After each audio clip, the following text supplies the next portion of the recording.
Bonjour, chers abonnés sur ma nouvelle chaîne, chers passionnés, amis des oiseaux, des canaris et des chardons, et encore une nouvelle vidéo. Donc comme tous les dimanches, aujourd'hui j'ai procédé en fait au nettoyage un peu léger, hebdomadaire, parce qu'une semaine je fais un nettoyage léger, une semaine je fais un nettoyage en profondeur avec l'eau de Javel. Il y a une vidéo qui s'appelle le vlog nettoyage en profondeur.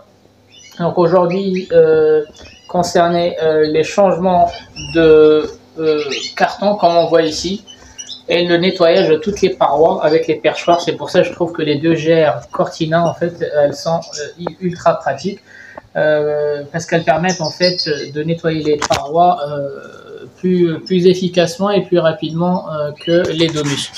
Bon, c'est pas le sujet. Aujourd'hui, je veux juste examiner en fait les chardonnays parce que je les ai examinés quand je suis rentré de congé. Maintenant, ça fait 3 semaines. Donc du coup, j'avais fait des efforts pour pouvoir les hydrater parce qu'ils étaient déshydratés. Et donc du coup, je vais regarder le résultat. Physiquement, ils m'ont l'air tous ok, sauf un, je pense, un chardonnay. Les canaris que j'ai pu sauver, je les ai sauvés. En fait, ils sont sortis de l'affaire.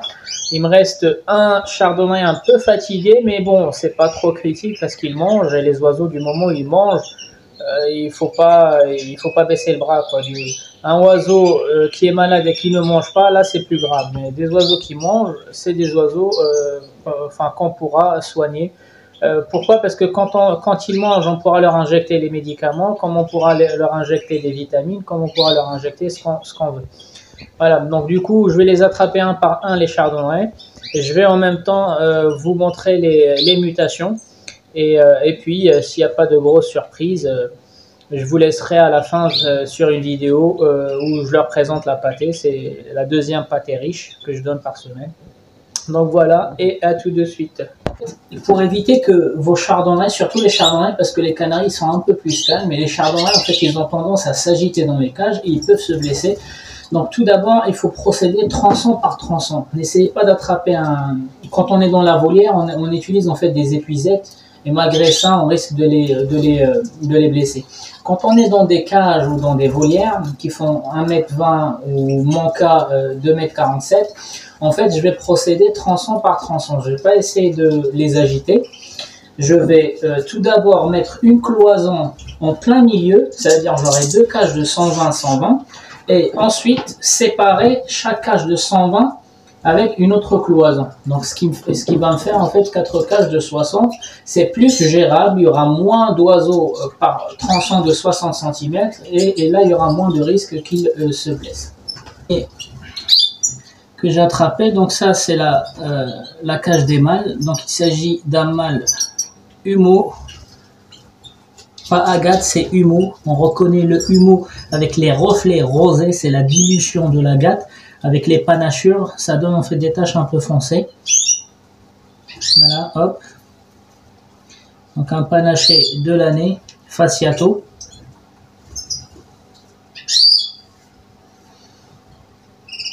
Voilà, de 2021.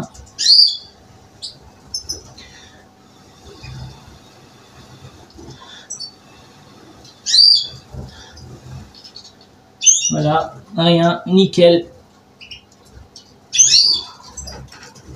Rien à signaler. Ensuite, c'est le papa. Donc vous voyez que c'est exactement la même chose. Hop. Donc celui-ci, voilà, il est un peu plus panaché avec les ailes blanches. Donc celui-ci, il me donne des chardonnays blancs. Donc vous voyez. Voilà la calotte.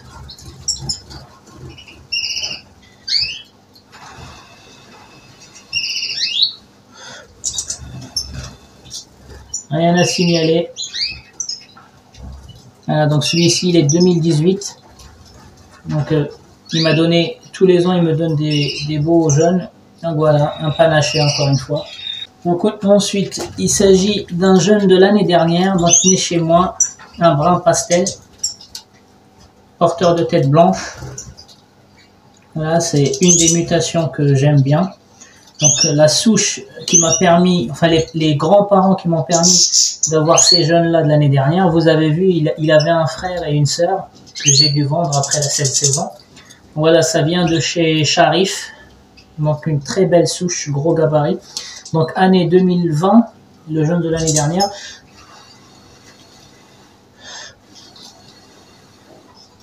Voilà, donc vous voyez la coloration. Tous mes chardonnerets mâles et quelques femelles ont les poitrines rouges. Le double rouge derrière aussi, comme vous voyez. Voilà.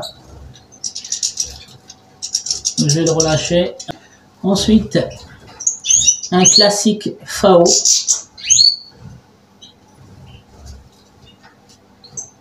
Voilà. Donc à pas confondre avec le pastel. Donc même l'appellation super pastel. Donc je vous montre sa calotte. La calotte elle est brune foncée. Donc c'est pas du noir, c'est du brun. On a du mal à le voir, mais c'est du brun, c'est pas du noir. Donc de 2020.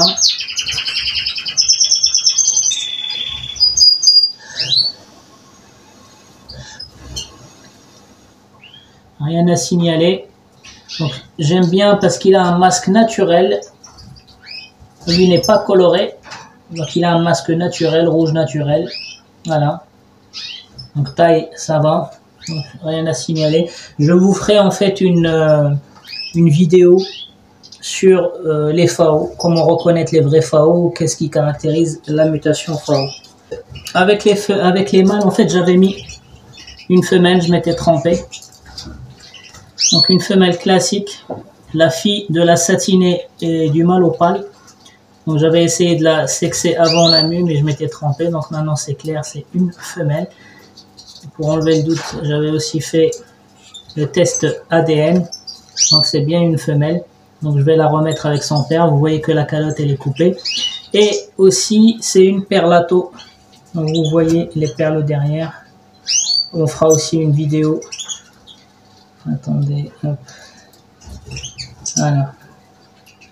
Je sais pas si on les voit. Donc voilà, c'est une femelle. Je m'étais trompé à son compte. Donc je vais la remettre avec les femelles. Celle-ci, elle est un peu... Elle est comme sa mère. La satinée, elle était quand même très sauvage.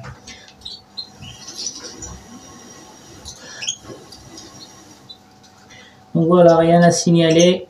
Mais je vais la garder avec les femelles. Ensuite, un autre mâle classique. Donc celui-ci, j'ai failli le vendre, mais j'allais faire une connerie. Voilà. Donc un classique double porteur. Il est porteur de brun pastel et porteur de humeau. Voilà.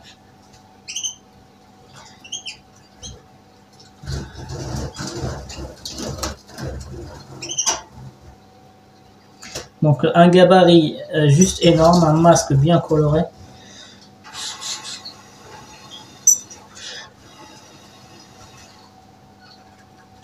Voilà le regard. Double rouge derrière aussi. Donc c'est bien un mâle, hein. C'est parce qu'il vient du panaché qu'il a des petits trous dans les pigments, c'est pas une femelle. Regardez le masque, bien large. Voilà. Un opale. Un jeune de l'année dernière. C'est le papa de la classique que je vous ai montré. Donc c'est un classique opale. Donc, vous voyez qu'il est bleuté, un gris bleuté. S'il était tout blanc ici, ça aurait été un agate opale. Donc double rouge pareil. Hop. Regardez le rouge sur le torse.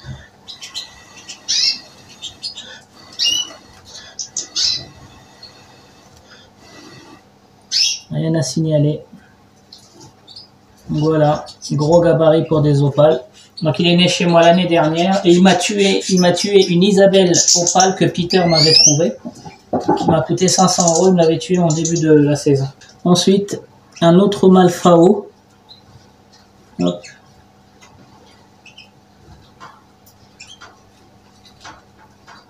Voilà.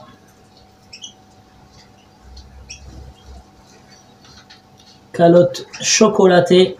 Là sur la vidéo on a du mal à les voir, mais les calottes ne sont pas noires, elles sont chocolatées. Porteur de tête blanche aussi. Gros masque. 2020.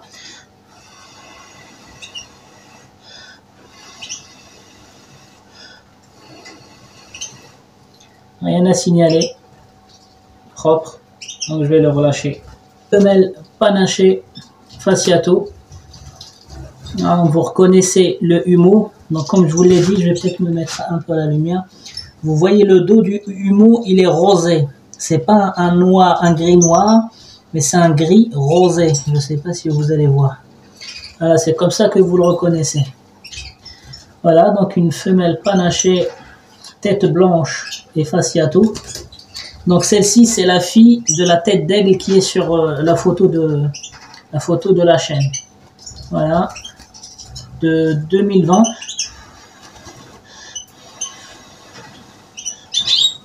Donc sa mère, je l'ai perdue, pareil, la coloration. Sa mère, je l'ai perdue cette année. Sa mère, c'est une tête d'aigle de 2018. Donc une jeune jaune classique de l'année.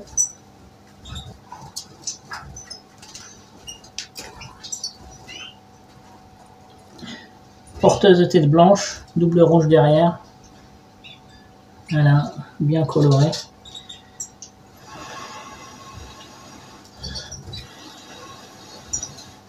Rien à signaler.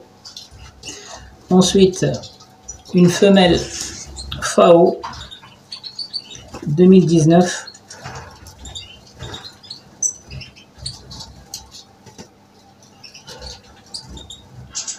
Tête blanche. Donc celle-ci, c'est une brune FAO. C'est une brune FAO tête blanche de 2019.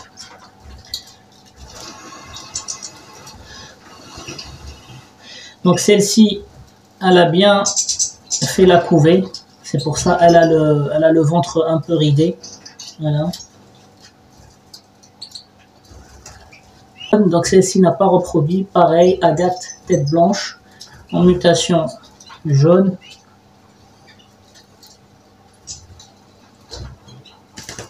Avec le flanc bien jaune derrière.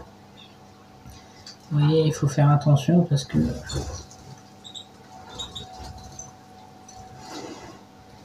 si elle se casse les ailes, on sera obligé de les lui retirer.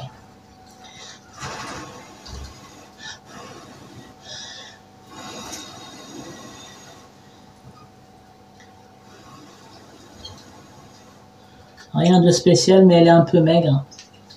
Donc celle-ci, elle met du temps pour récupérer. Voilà. Une autre jaune. Voilà. Celle-ci, c'est une jaune très mélanisée. Je pensais que c'était un mâle, mais c'est une femelle. Porteuse de tête blanche. Regardez la taille de sa calotte. Incroyable.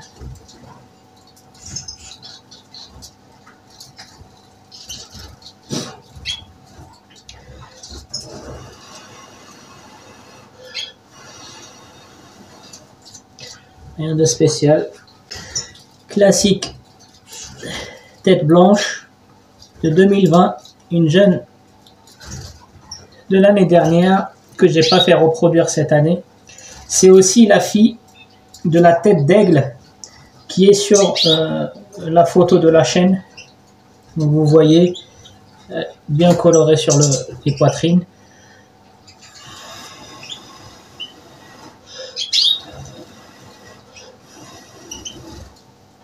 Rien de spécial. Autre classique, porteuse de FAO. Voilà, de 2020.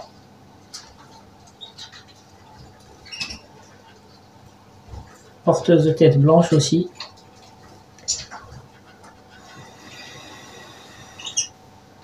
Rien à signaler.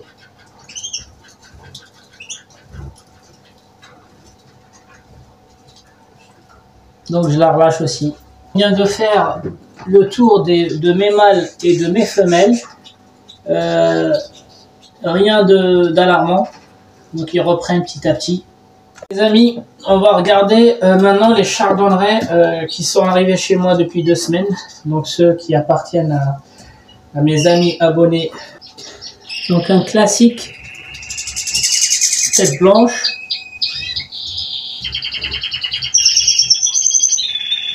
« 2021 ».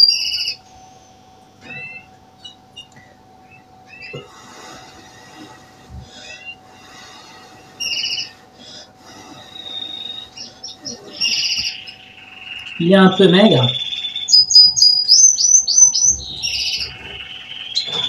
Il est un peu maigre, qui n'a pas encore fini sa mue. Celui-là, c'est un classique, c'est mon préféré. Regardez la taille de la calotte. Calotte incroyable. J'ai l'impression que c'est une femelle, tiens.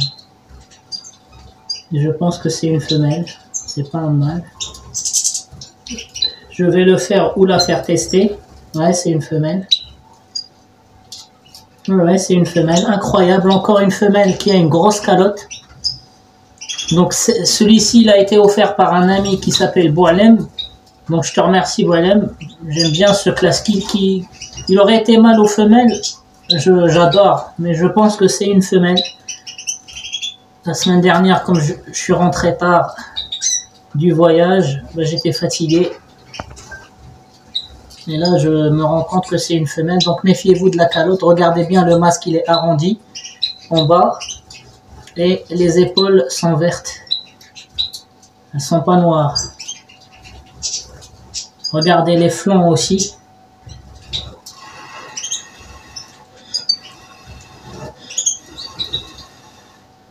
Rien à signaler.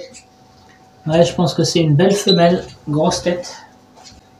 Donc voilà, une femelle. Humeau, donc vous voyez la différence, le humeau il est toujours rosé un petit peu, soit il a les plumes blanches, ça veut dire il est bien dilué au maximum, c'est de l'agate qui est dilué au maximum, soit il a une dilution intermédiaire qui vire un peu vers le rosé, je ne sais pas si vous voyez, un gris rosé. Voilà, donc la femelle, vous voyez qu'elle a des coupures sur la calotte, elle a un masque arrondi. Donc celle-ci, elle a été offerte par un ami qui s'appelle Zakaria. Je te remercie Zakaria.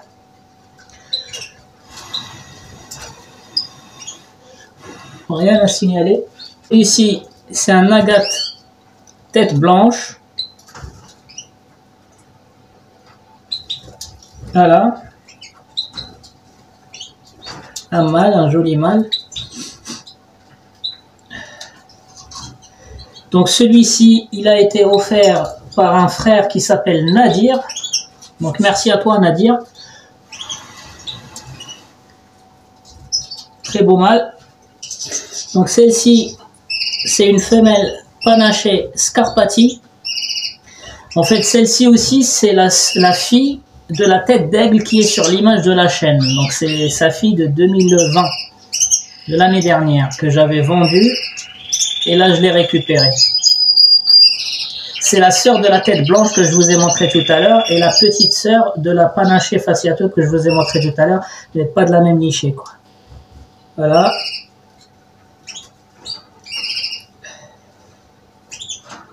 Donc, juste une petite tache rouge.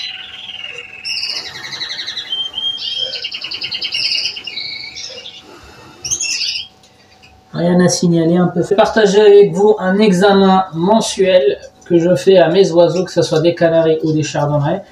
Ça permet de les habituer à les attraper pour éviter qu'ils se blessent le jour où vous avez besoin de les attraper pour un simple examen ou pour les aider à retirer les plumes.